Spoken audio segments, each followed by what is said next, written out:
Excellent. All right. Mike's around. Let me get the shot of you guys Sure. quick for the... You gonna put down that mic? I'm going to hide it behind me. There we go. Ready? Great. Oh. We went gray today. Huh? We went gray today. Oh, is this what color I'm wearing? I thought you can tell gray. Yeah, but this looks blue to me. This is not great. This is not Hey, blue. I meant to ask you, did you try, could you tell the, what game was it? The, that Jets-Texans game or whatever? Where, one team, where all the... You know the nation's watching you put on makeup, right? That's fine. The nation? Did you say the nation? Yeah, I mean, people. the 12 people who are here? About 90. This happens. Yes. But that first color rush game, where all the people who were colorblind had issues telling people. I thought something was up. I couldn't. It wasn't as bad as people acted like it was, but Okay. something was up and off. Huh.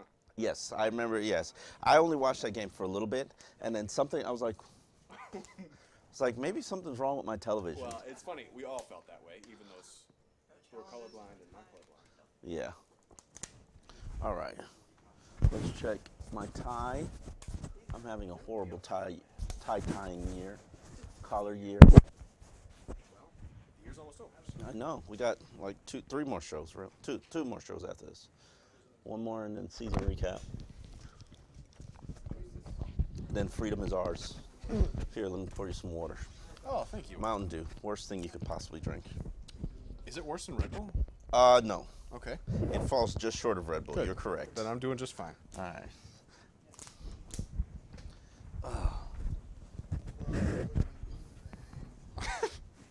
Did we change the newspaper? Yes, we sure did. Oh.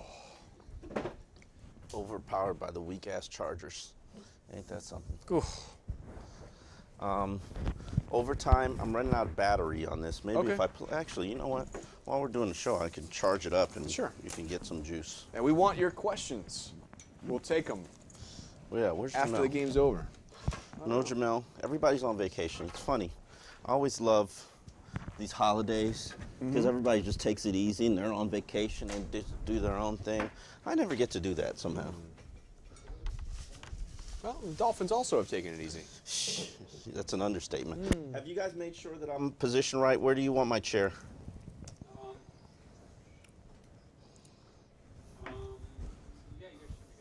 Really?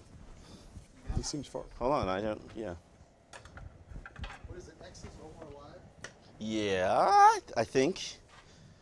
Hold on, let me look at what you sent last time. Huh?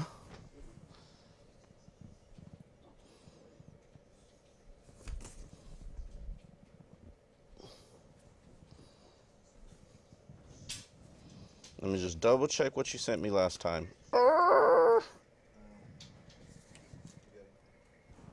It's X's Omar Live, right? The link?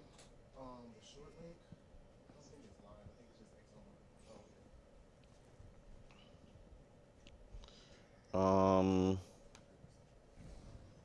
Hold on. Come on. If I didn't take this many pictures, I wouldn't have these problems.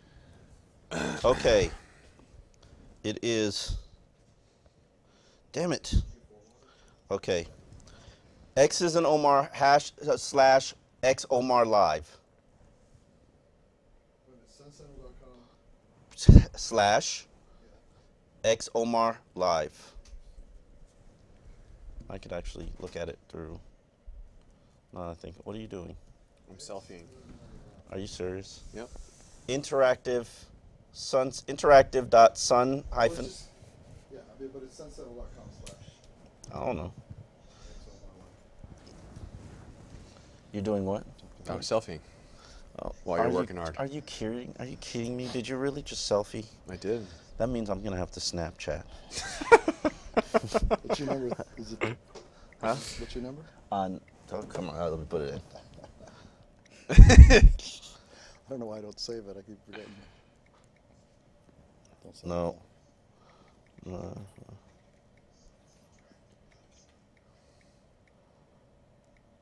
There you go. Okay. All right.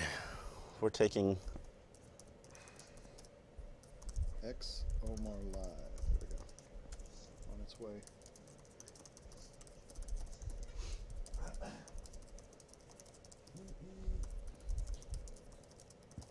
Hey, so can you do the time? Yeah, sure. I'm getting like short. Okay.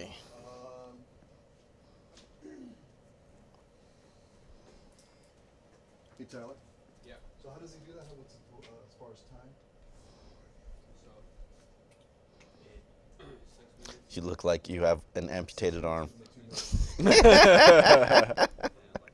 Oh gosh, that's funny. Is that all it goes? It's vacation time. Everybody's on vacation. It sucks. You can't get vacation because you're a news guy. It's true. There's news every day. I know. Doesn't stop. When you're I'm working Friday. well, Yeah. that's Christmas. Yeah. Yes.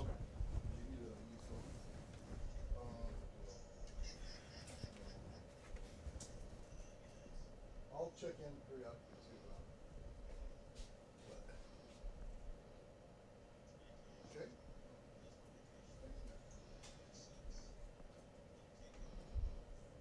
Social media is really taking off. The social media thing, right? Yeah.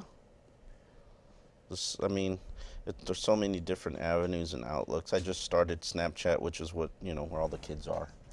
Right. Oh, yeah. To try to be, try to stay up. Stay fresh. And it's a challenge. But you gotta stay on top of the curve.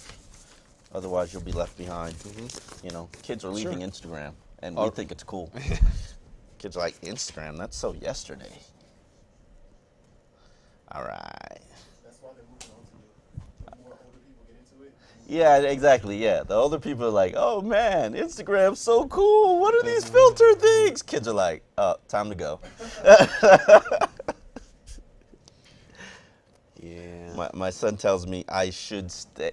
He said, you don't need to be on Snapchat. You should be on MySpace. Well, here's the issue with social media. So apparently Lawrence Tynes, Lawrence Tynes? former Giants kicker? He's not. Yes. Former Giants kicker. Just put on Twitter that Beckham's appeal was upheld and his suspension was dropped. However, no one else is reporting that, and so now Everybody's tweeting that out as if it's the gospel. Yep. Truth be told, the NFL has their mouthpieces until you hear it from Adam Schefter. Didn't happen. Nah, actually, you know what? Players do know things before, but I wouldn't believe. Beckham probably told him, they overturned that. Whatever. All right, am I positioned right? Yep. Are we ready to begin? Yep. Do we have anybody cueing us when we're ready to begin, or are you just going to yell out? I'll give you one. I'll just go like that. Oh, okay. Yeah. Love the skeleton holiday crew. I can see you from over there. Yeah. You can look at me, and then as soon as I give you that, just start. And then Okay. All right. Sounds okay? Yep. There's nobody here to do a hair check for me. Good, Matt? Looks good. You look great. Yeah, look great? Fantastic. Looks great. Absolutely. Perfect. Love your makeup today. Thank you very much. It makes your eyes pop out. Oh, does it really? Okay, things just got weird. Things just got weird. Oh, shoot. Are you Odell and I'm Jarvis, or are you Jarvis and I'm Odell? They're a little bit too feminine for me. Both of them. Speaking of which, Kenny Stills cut his hair today. What? Yeah, shaved his head. Anything else happen in practice? Oh, Breaking news. it's important. I need to know it actually happened in practice. Am I pouncing a boot? Yep. So why didn't they put him on IR? I don't know. Let me get perk.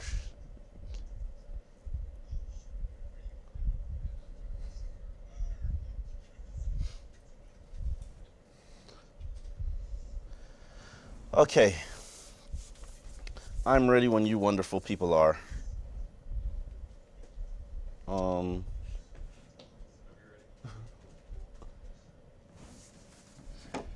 And welcome to another edition of X's and Omar, alongside Dolphins columnist for the Sun Sentinel, Omar Kelly. I'm CBS 12 Sports Director Matt Lincoln. Wow, it keeps on getting worse. The rough season keeps going, and one of the ugliest games of the season happened this past weekend, a 30-14 loss to the Chargers, which wasn't even really that close. It wasn't even close. Not at all. In the final half, really the fourth quarter, that Tannehill touchdown run, I hate to discredit Tannehill in the touchdown run because I've been waiting for it all year. But it just made it seem like it was kind of a close game. Right. No, it was really a dominated performance by the Chargers. A 4-10 Chargers team. You know, Man, keep in mind, 4-10 Chargers team. Well, and they might have been motivated the last game in San Diego. Yeah. They might have been motivated, obviously Phillip Rivers I still got some game. got to admit this because it was an emotional game for the Chargers. There was a point in the game where it was the third quarter. I do specifically remember this, where the Chargers were like, well, the game's kind of over. Let's have our memories. I think it was the break between the third and fourth quarter, and they played this tribute video, and it was really touching. And, the Dolphins are just standing there, ho-hum.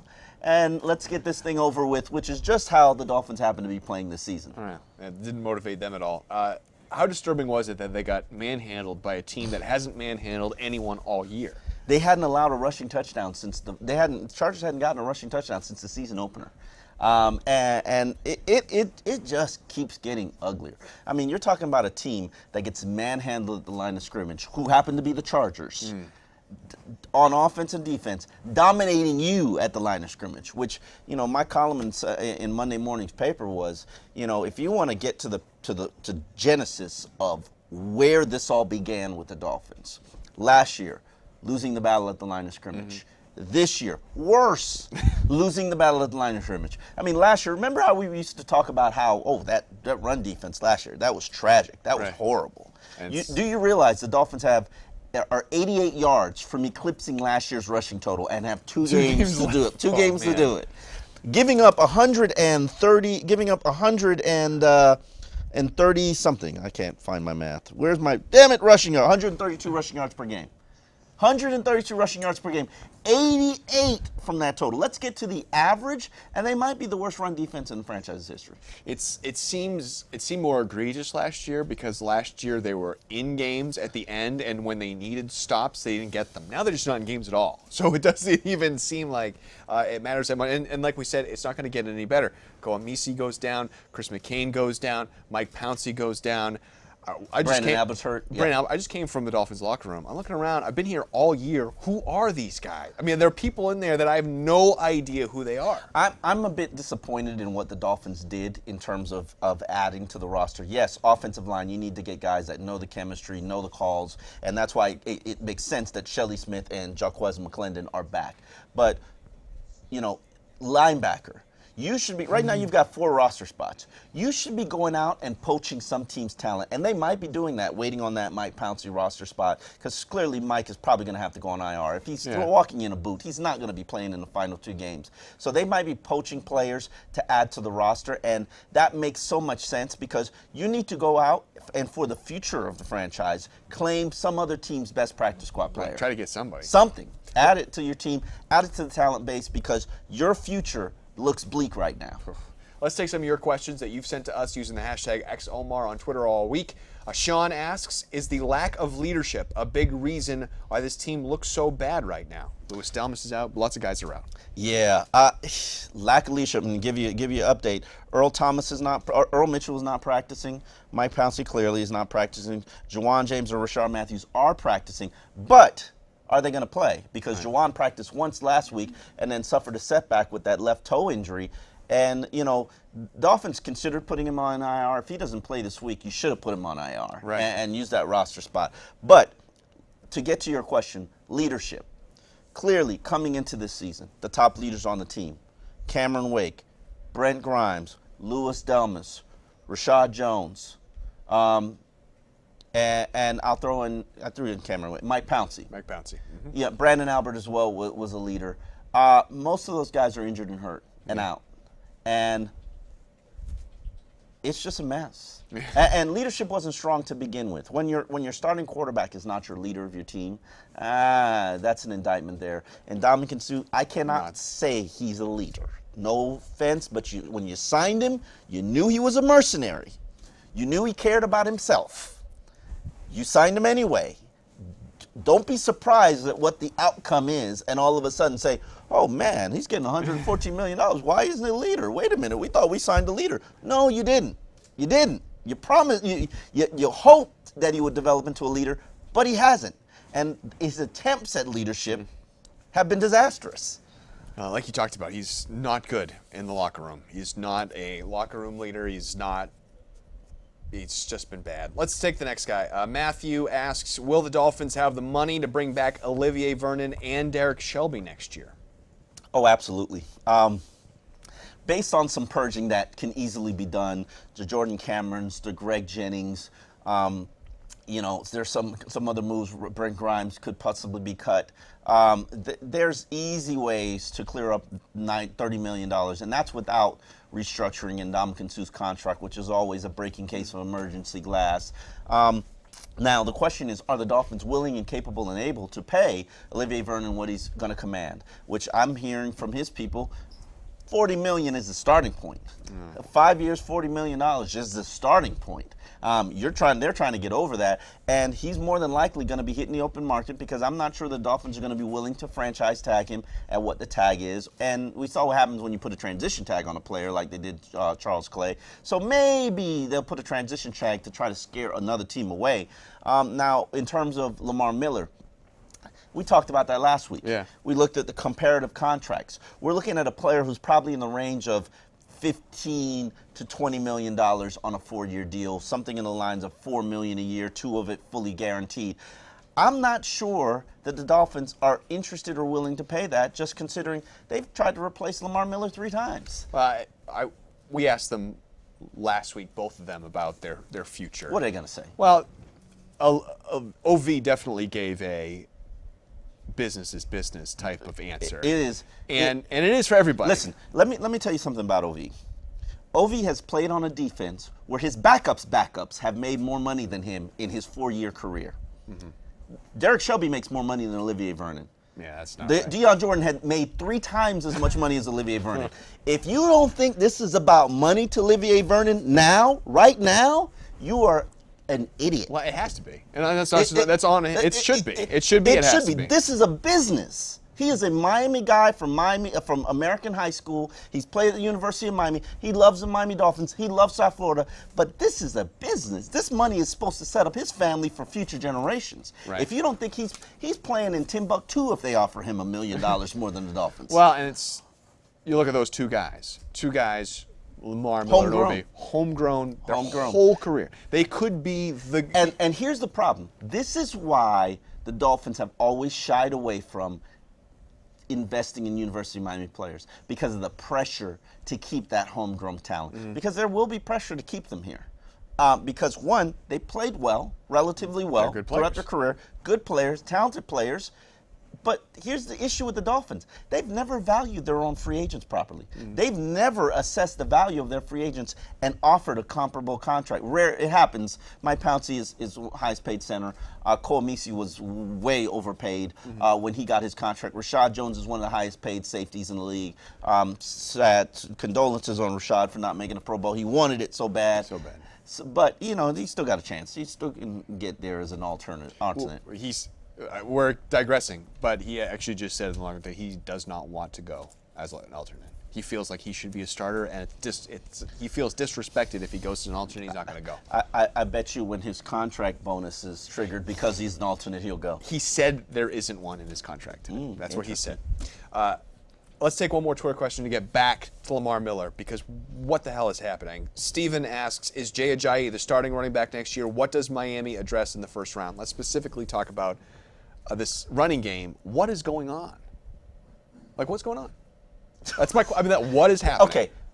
Okay, Lamar was not healthy. He injured his quadricep in, I forget what quarter, second quarter. Impacted his performance. The offensive line wasn't creating any holes. until late in the game when Jay Ajayi got in there. Jay Ajayi and Lamar Miller have both the same kind of average, 4.9 yards per game. I think it's a travesty considering you went into that game saying that, hey, we're going to get Lamar Miller to 1,000 yards. Right now, he's not going to, it doesn't look like he's going to get close to it. Plus, he's not healthy. He's got a quadricep injury. It is what it is. Time to put Jay Ajayi out there and see what he has because, truthfully speaking, right now, at this point in the season, it's about the future. And you need to see what you have in Jay Ajayi so you can understand what the fair value is for Lamar Miller. I've got no problem with Ajayi getting lots of snaps, but why is Damian Williams in the game? Why is he in the game at all? I have no idea.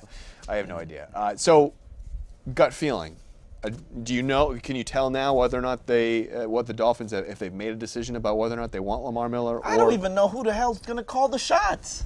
I have no idea if Mike Tannenbaum's going to be here. It's true. Dennis Hickey's going to be here. We're all guessing. Steve Ross could and probably should fire everyone.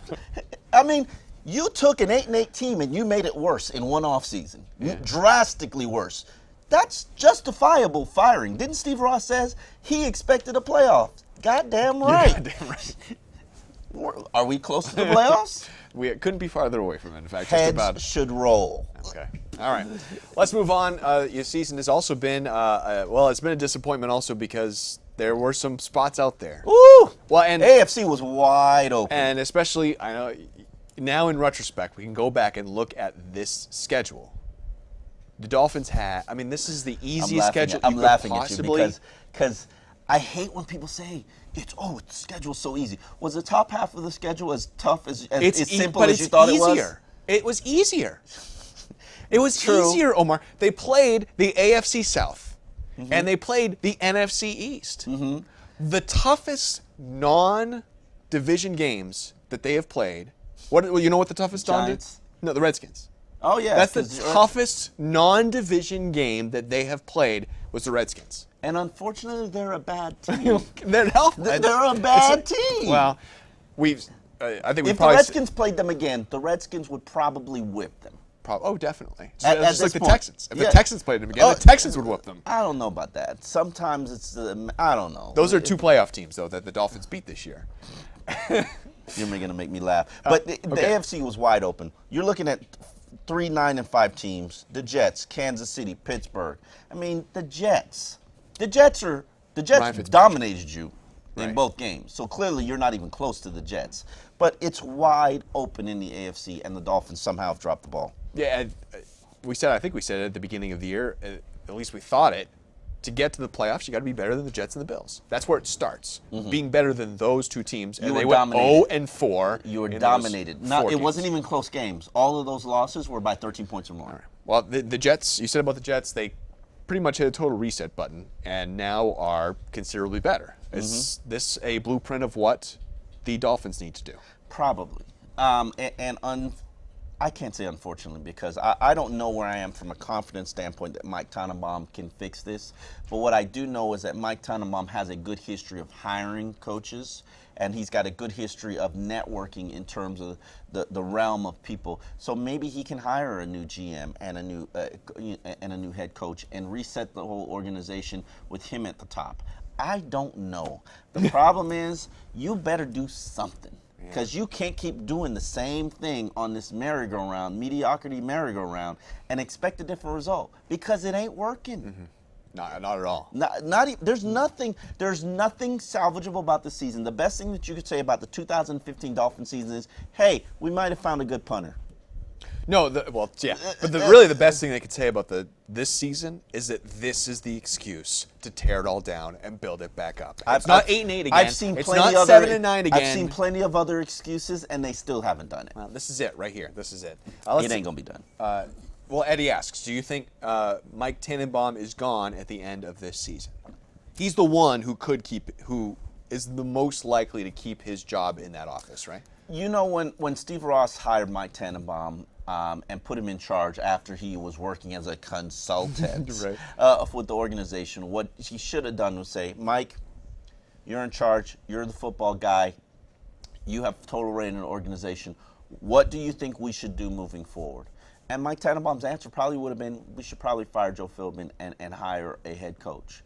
Maybe if he's comfortable or uncomfortable with Dennis Hickey, he would have given you an assessment of that. The problem that we have with Steve Ross is his consistent patience prevents him from doing, he does things probably a year too late.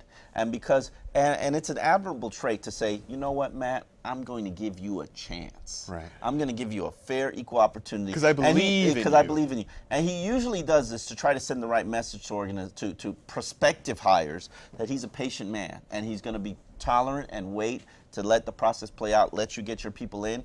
Unfortunately, it hasn't panned out for him very well at all. His patience, right now, it used to be a strength, now it's a weakness. Now it's a crutch. And he's probably going to be patient with Mike Tannenbaum and give him an opportunity to fix this mess. Question is, can Mike Tannenbaum do it? And will we be wasting another cycle of Dolphins cycles? I don't New head coach, new GM. Let's do it all at one time, please, because I hate coming in, new GM. Oh, he's going to want his own head coach.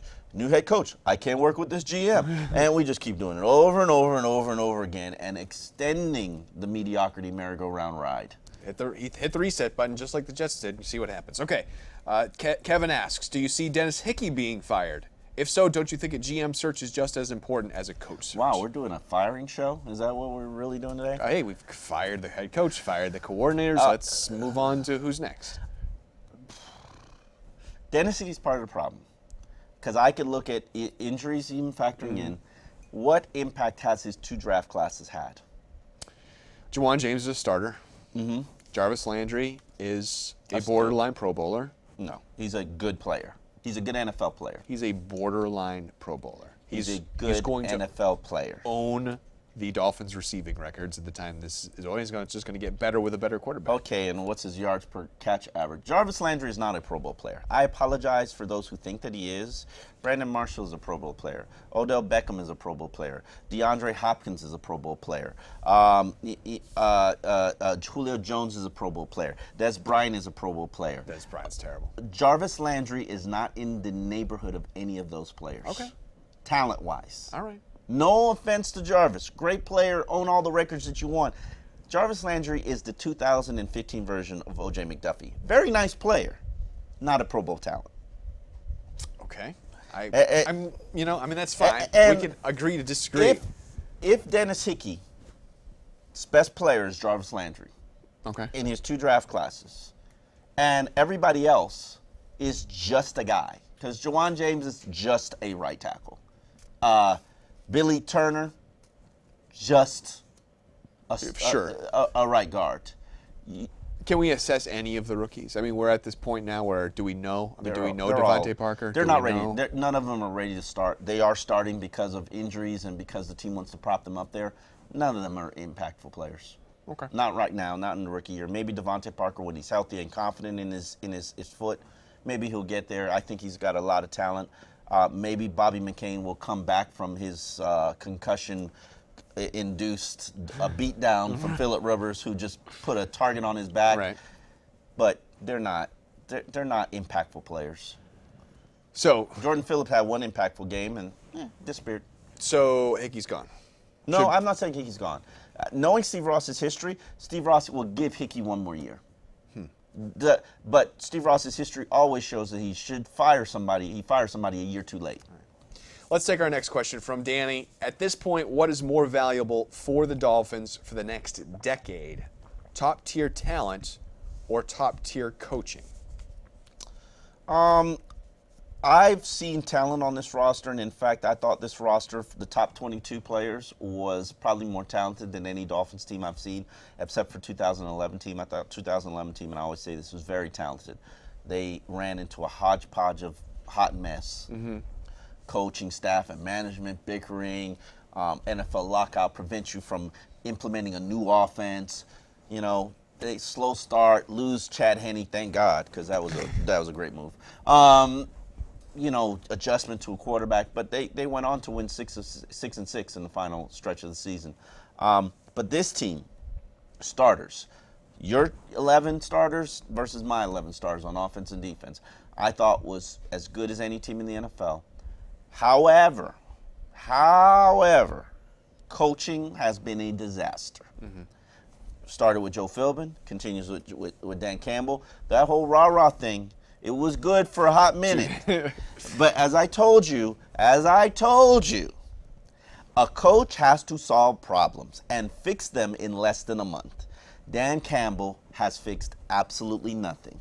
And in fact, some problems have gotten worse. So, do we say out of this, okay, maybe Joe Philbin's not as bad as we thought he was because all these problems are still here? Or do we just say both of these guys aren't head coach material? No. Dan Campbell will be a head coach in the NFL when he learns from some of these lessons and experiences, when he's able to put together a good quality staff. It should not be here. Next year. He has not fixed a single problem. Love the guy. Great press conferences. He kills it at a press conference. Candid, honest, emotion. Love that stuff. His players love him. Do they play for him? Answer that question. You don't get beat down by the San Diego Chargers 30-14 claiming that we love you and we play for you, because I didn't see any kind of effort in that We're going to game. find out who loves football. Well, Whatever. No. They used that speech last week. I know. Right? Dan Campbell's run out of speeches. I don't. Yeah, I'm sure he's lost for answers too.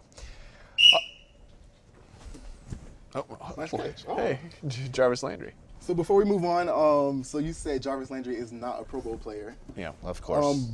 Burritos for breakfast says challenge. Says what? Challenge? Okay, what's the challenge?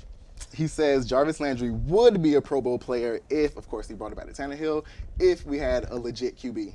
Oh, somehow we thought that was going to be a non-Tannehill question, and for it ends up being a Tannehill question. 90% of our challenge questions are Ryan Tannehill related. Oh my goodness.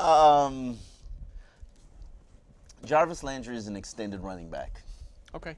He gets 1,000 catches per game, 18 targets, 10 targets last week, and Jarvis Landry averages 10 yards per reception. He scored 6 touchdowns this season, including his 1 punt return. He is a good NFL player. No shame about it. 3 receptions from 100 receptions, 26 yards from 1,000 yards, playing with a knee injury. But is he special? Do you have to double team him? Do you have to put safety help over him? He's a slot receiver, probably one of the best slot receivers. I forgot Antonio Brown. Yeah. I forgot who's Emmanuel Sanders. Demarius Thomas. I think Jarvis Landry is better than Emmanuel Sanders. Okay, maybe with the quarterback. Maybe the quarterback propped him up. Jarvis Landry. I'd rather have Jarvis Landry than Julian Edelman. I think Julian Edelman's made Pro Bowls for New England. Jarvis Landry is an elite slot receiver. He needs to win in order to get that kind of recognition. We saw Rashad Jones. It's no doubt, no conversation. Rashad Jones had the best safety year in the NFL this season. He should be an MVP candidate, a Defensive Player of the Year candidate. He's playing on a 5-9 team. Nobody cares. Nobody cares. And you know what? The other thing, I know you hate this. Fantasy football is a big thing too, because fantasy football players don't care about defensive players. So 75% of the people who play fantasy football know who Jay Ajayi is. Yes. But they don't know who Rashad Jones is. Okay. So here in Miami, we know what the year Rashad Jones had, but people across the country, They don't care. let's move on. So should we even talk about this Colts team? I mean, No Andrew Luck. I definitely think it's going to be a challenge. Here's a problem that the Dolphins are going to have with the Colts this week. More than likely, the Colts are going to be firing Chuck Pagano, Yep. and maybe their GM at the end of the season. This is a 6-8 Colts team that should be dominating their division. They made great moves in free agency. I sang praises about all the moves they made in free agency. Andre Johnson, dynamic big possession receiver that was supposed to help Andrew Luck. Frank Gore, my favorite running back in the NFL. Mediocre. 3.6 yards per attempt. Yeah.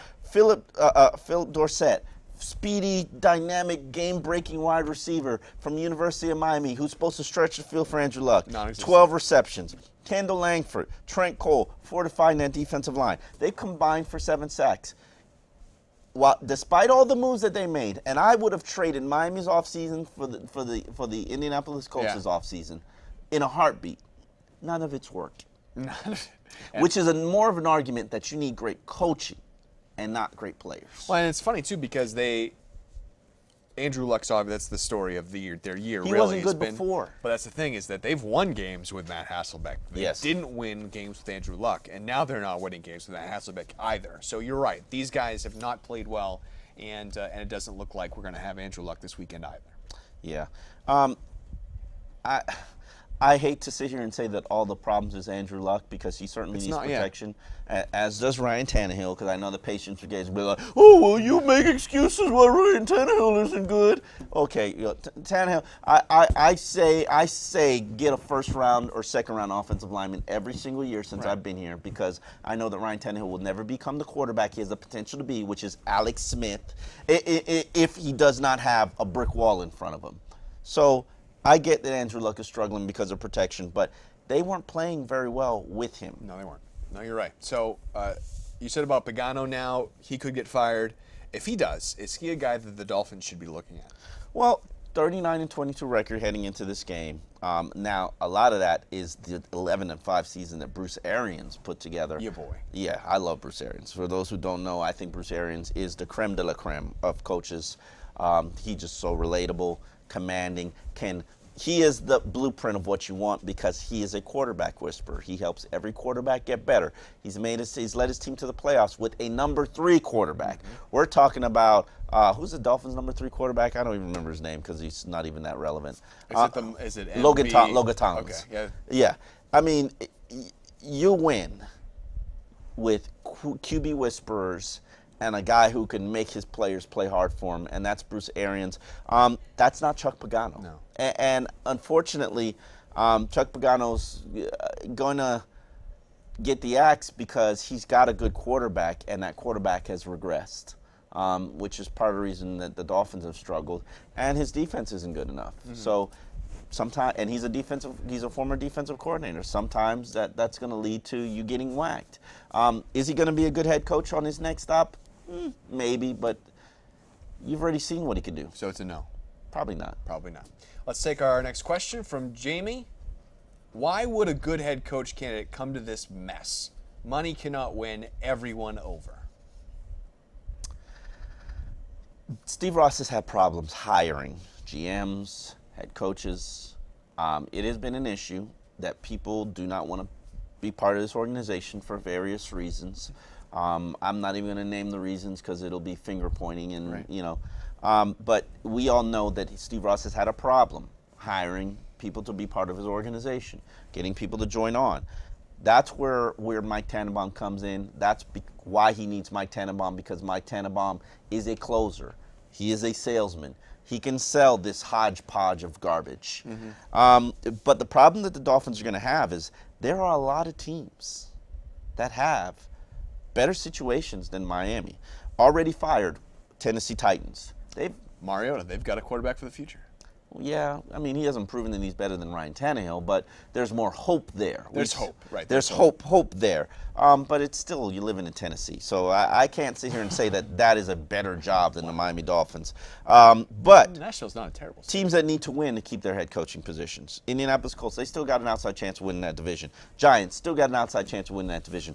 Both of those organizations, if they do fire their coaches, Tom Coughlin and Chuck Pagano, they are in a better situation. Much better situation. 1, Andrew Luck. 2, Eli Manning. It's no debate. The Dolphins right now are number 3 when it comes to head coaches if the Giants and the Colts decide to make a change. Other situations that are brewing. New Orleans Saints. They could be parting ways with Sean Payton. Sure. They could try to shake some other team down to get a draft pick for Sean Payton. Sean Payton's part of the problem in New Orleans because he's full control of that organization and has run it into the ground. Right. Horrible cap, horrible defense, horrible decisions in free agency, bad situation, and he's the guy in charge. What I do like about Sean Payton is he's a quarterback whisperer and can help your quarterback get better or can help your quarterback develop, so that is part of it. The Rams, the Lions, the Chargers, all teams that if things end poorly, those organizations can go in a different direction. And then the Mike McCoys will be out there. The Jeff Fishers. Maybe Steve Ross makes another run at Jeff Fisher, even though that didn't end so well. If you're a team that's almost always 8-8, I don't know why you would then hire Jeff Fisher, who has made his career out of being 8-8. That doesn't make a lot of sense. True. What do you think about McCoy, though? Yeah, I don't think they'll give up on McCoy. This is just one sort of bad year. He's had good years there. Yeah, he's had good years there, but the organization and the team is just a hot mess. Yeah. I mean, And their they defense. might be moving to they've- LA. They might want that new They've start. always put together a pretty offense. Never fixed the defense. Never. Look like an okay defense on Sunday. Yeah. Seth asks, there's been a lot of Mike Shula to the Finns talk. What are your pros and cons on the son of Don Shula? And let me ask another question. Is the only reason why there's so much talk about Mike Shula Because he's of the his last son name? of Don Shula. Yes. And the Carolina Panthers are the hottest team in the NFL. Sure, of course. Here's the problem with Mike Shula, and I'm going to say this once and never say it again, because We'll see. I've learned there is no victory when you discredit two names in South Florida, Marino and Shula. Sure. I've learned my lesson. You just cannot say anything negative about those two names in South Florida. But I've talked to people inside the Carolina Panthers organization. One, they credit Ken Dorsey, former University of Miami quarterback, who's been there with Cam Newton from the start of his career for his development, not Mike Shula. And two, Mike Shula has the personality of Joe Philbin. I have now, as a result of Joe Philbin and Cameron, a very firm rule. A very, very, very, very firm rule. No more librarians? You cannot make a guy who is not a leader of men a head coach of an NFL team. It is not going to work. I've said on the show over and over again, a great coordinator doesn't mean there's going to be a great head coach. Definitely, definitely. All right, next question comes from Jamie, a different Jamie. Should the Dolphins pursue a head coach with an offensive background or one with a defensive background? Or does it matter? I think it matters because, in my opinion, outside of the quarterback whisperers, the Bruce Arians, the Sean Paytons of the world, the Mike McCoys, outside of the quarterback whisperers, the guys that you know will come in, shake up your quarterback, make him look pretty, just patch over all his ugly warts. The best coaches in the league are defensive guys. Yeah. Bill Belichick, Mike Tomlin, Marvin Lewis, Pete Carroll. You can continue to add this Jimmy Johnson. I'm talking the history of the league. The best coaches are defensive guys because they understand offenses because they have to master them. They know what works against a defense, what's hard to scheme up against a defense because they're there every day. So they're able to run successful offenses. I would struggle to name you a offensive guy who runs a good defense. Most of them end up like Sean Payton and have absolutely no clue how to fix their defense problems. Interesting. And then there's John Harbaugh, who's a special teams guy. Yeah. I think special teams guys probably have a better chance or just as good a chance of becoming good head coaches as offensive coordinators, primarily because special teams guys command an entire room. On offense, you spend so much of your time massaging and coddling the quarterback and building him up and making sure everybody's okay in the receiving room and your backs have so much. On defense, you just slap people around. Well, that's a good point. I think that's actually a really good point. And you need to motivate guys. You need to get guys amped up. You know, the offensive guys, they are looking through their little playbooks and they're drawing plays up with pencils on their napkins at dinner. You know, they don't have the personality to be a football coach. They don't have a get-in-your-face mentality. And I think that those that do, the Bruce Arians of the world, the Pittsburgh Steelers offensive coordinator who used to be the coordinator of the Chiefs, those guys. Oh, yeah. The guy who always wears the dirty hat. Yeah. What's his Todd Haley. Those guys, I think they have a chance of becoming a good head coach.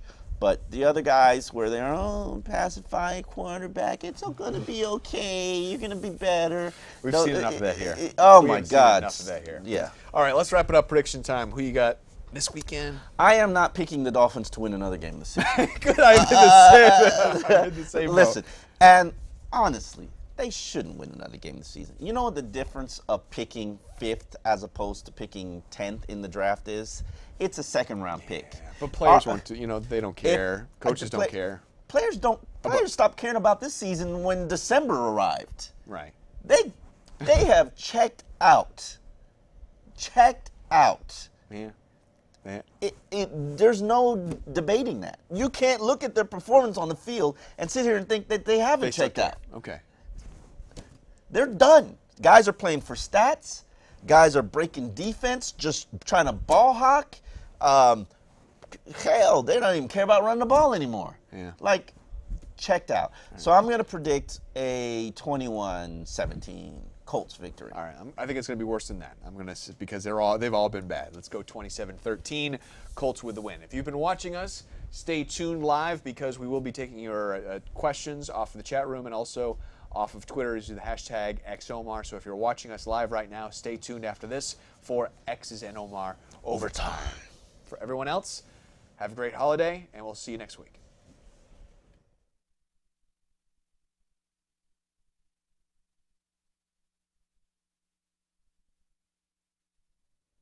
You want in the chat, right? Yeah. All right. I'll send you to the chat, and I will peruse the Twitter sphere. Did we answer every question? We answered every question. All right. That means we were long. We probably went long. Nobody's shedding a tear for editors here. I am. It's the holiday. Hey, I got to work on the holiday. So does everybody else, damn it.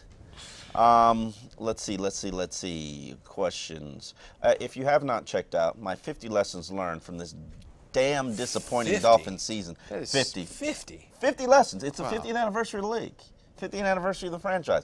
So I have created and come up with a column that gives you 50 lessons you should have learned from this disaster of a season.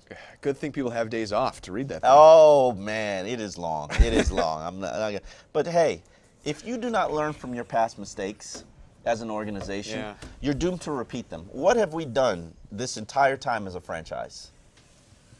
We have repeated the same consistent mistakes. What? Firing a guy too late. Oh, man, they got KFC today for lunch. Signing the high-profile free agent from outside the franchise and not keeping the ones from inside. Absolutely. Giving a quarterback money before he deserves it. I mean, we just keep doing the same damn thing over and over and over again. Here's one for you. I got one for you. Roger asks, or he has a statement first. The reason why Miller wasn't in late because he doesn't want to block. What? Ajayi does. Bull crap. Okay, there you go. There's your answer, Roger. Bull crap. Bull crap. True or false, the Dolphins were stubbornly refused to use their first-round pick on a quarterback. Correct. True. But they should. And truthfully speaking, and I say this all the time, and I truly do mean it. If Mike Tannenbaum doesn't realize that his quarterback is part of the problem, then he is the problem. Mm-hmm. There's no player that will advocate for Ryan Tannehill inside that locker room. None. Not one. We all should have listened to Mike Wallace. It wasn't as Mike Wallace. Players don't believe in Ryan Tannehill. Yeah, I know. They don't even hide it. Yeah, right. It's true. Coaches don't believe in Ryan Tannehill. They don't hide it either. So if nobody believes in Ryan Tannehill, how can Mike Tannenbaum? If you don't realize this, then you are part of the problem. And I don't get that. Do you believe in Ryan Tannehill? I don't believe in Ryan Tannehill. I don't believe in Ryan Tannehill. Jamel, you believe in Ryan Tannehill? Nope. There's what is there to believe in? I don't know. Especially this year. And I say this and with all due respect. He's a nice kid. He's a Works decent hard. quarterback. Has Works some hard. talent. Is intelligent. He's not a leader. When he needs to play big is when he shrinks. Mm-hmm. That is a bad if it was a cornerback and you needed to deflect a pass. Jamar Taylor is the equivalent of Ryan Tannehill. Jamar Taylor's good up until you need him to play big. Right.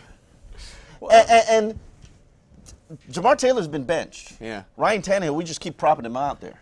Well, we said it last week.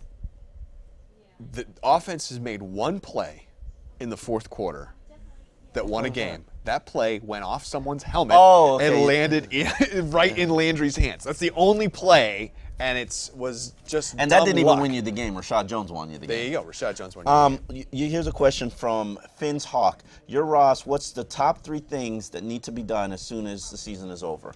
If I'm Ross, I decide what Mike Tannenbaum's future, whether he's part of this organization or not. And then if he's going to be part of this organization, I say, Mike, fix it. Do whatever you want because you're the next head to roll. I give him full autonomy and control and say, hire who you want to hire the GM you want to hire, do whatever you need to do with the quarterback if he's here. Yeah. Now, if he's not going to be here, I find the guy who I'm going to replace him with. I can't name you somebody right now who is this white elephant. Yeah. That is just the guy who's going to come in here and be your guru, your god, he's got all control. My favorite coach is Gary Patterson, the TCU Right. coach. I wouldn't give Gary Patterson He total can't control. handle everything. No, you can't do that. He doesn't even know the NFL. Right. So I wouldn't give him total control. I'd also consider, if I'm Steve Ross, some coaches that I would give up a future draft pick, not this one. Right. Yeah, you don't want to give up this one. Right. No, not this one. I want to keep this one because this one's going to be a top 8. Right. I want to give up a future first-round pick for a head coach that I believe is worthy and can have full control and fix my organization. I would give Marvin Lewis full control of my organization, and I would give up a draft pick for him. Not this one. I give up a draft pick next year. Do you think it's smart, though, to have an organization where your head coach is control of everything? He doesn't have enough on his plate already to then also have him be He the would boss need to of hire everybody. the right people to work under him. Okay. Hire a GM to work under him. But I don't see anything wrong with giving a head coach full power as long as he hires the right people who answer to him to get the job done. Because a head coach, while he's preparing for next week's opponent, cannot go out there and scout to find a center to replace Mike Pouncey, Right. or find a left guard, or find some linebackers. He's busy. He's got stuff to do. But I want him to hire the people that he entrusts to go out and do the job for him. Let's take some more of these questions here. All right.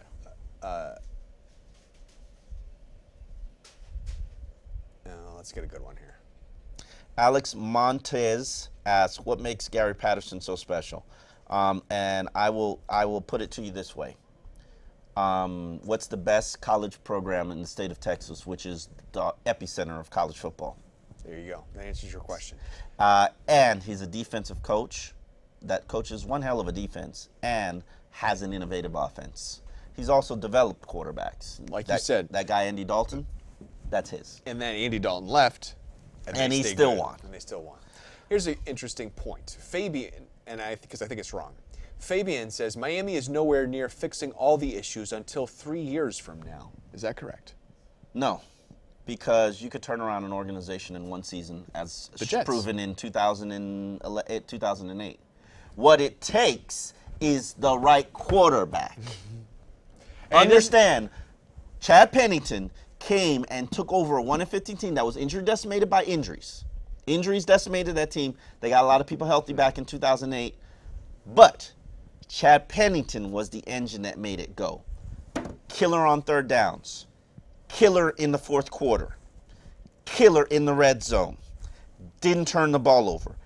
Those 4 things are what you need to have a winning team. That's what you need from your quarterback. That's not what you're getting. Who's going to the Super Bowl? Asked James. I'm going to throw out my favorite teams. I'm going to throw out the Cardinals. I love the Cardinals, man.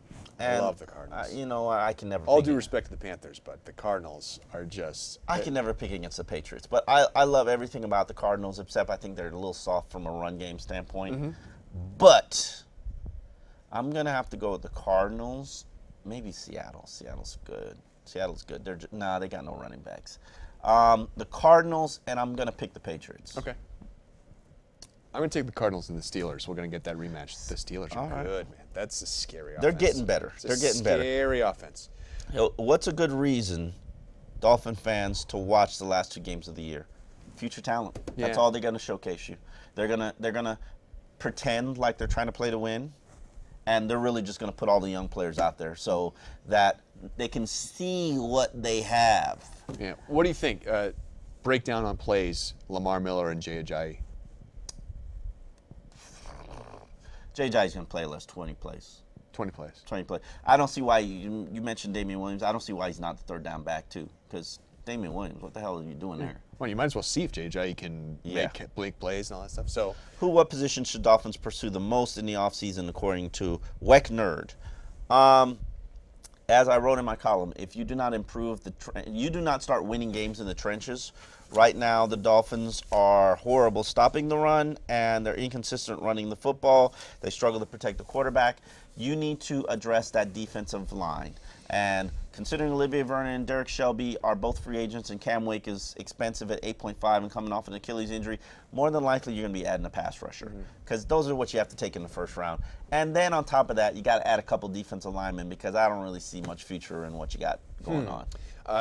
Greg, Miami keeping their veterans, question mark. Leadership always been an issue. I don't want to cut Grimes, Albert, and Wake. I feel Miami has a habit of letting talent walk out of the door.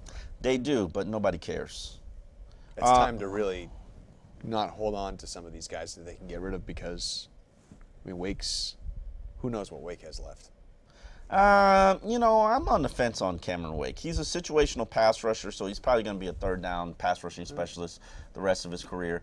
The problem is Wake is not taking a pay cut to stay here. Right. Wake's be like, see ya, I'm out. And he's the type of guy that if you're a great team and you're close, like we're talking about the Cardinals, Correct. they added Dwight Freeney, and now they become, okay, that was our one hole, and now we can bring him in on third downs, and they're great. And that's the kind of team that would want Cameron Wake. I think the best move moving forward is to try to re-sign Olivier Vernon. He's going to be expensive. If you don't get that done, try to get Derek Shelby back. But you got to start over on that defensive line. There's nothing there. There's just nothing there. And Grimes? You know what? I have a sneaky feeling that they're going to try to trade him because Okay. he's still valuable. He's still an asset. If you cut him, despite how people think he's had a horrible season, He's not. there's going to be a line of teams lining up to get him. Problem is, you're not going to. You're really. What are you going to get for him? A 5th, 6th round pick? Yeah. Brent Grimes wants to end his career playing for a winner. That's just the reality of it, as does Cameron Wake. So all these players you think you could shake them down so that they can take less money to stay here. Who the bleep wants to stay here? No one. You know, I think Lamar Miller wants to stay here. I think deep. Because he knows there's no market for running backs. Of course he's going to want to stay here. He wants to stay. No, but I he think doesn't. he's gonna He wants to. He's be a in Miami kid, yeah. But you don't want. Do you really want to work for an organization that doesn't believe in you? I know we've talked about that before. I know. Do you really want to be part of an organization that does not believe in you? They're going to have to show him the money. That's the reality of it. You look like you're struggling over there. Kev Finn, you think moving Campbell to head coach hurt the tight ends? Hell yeah.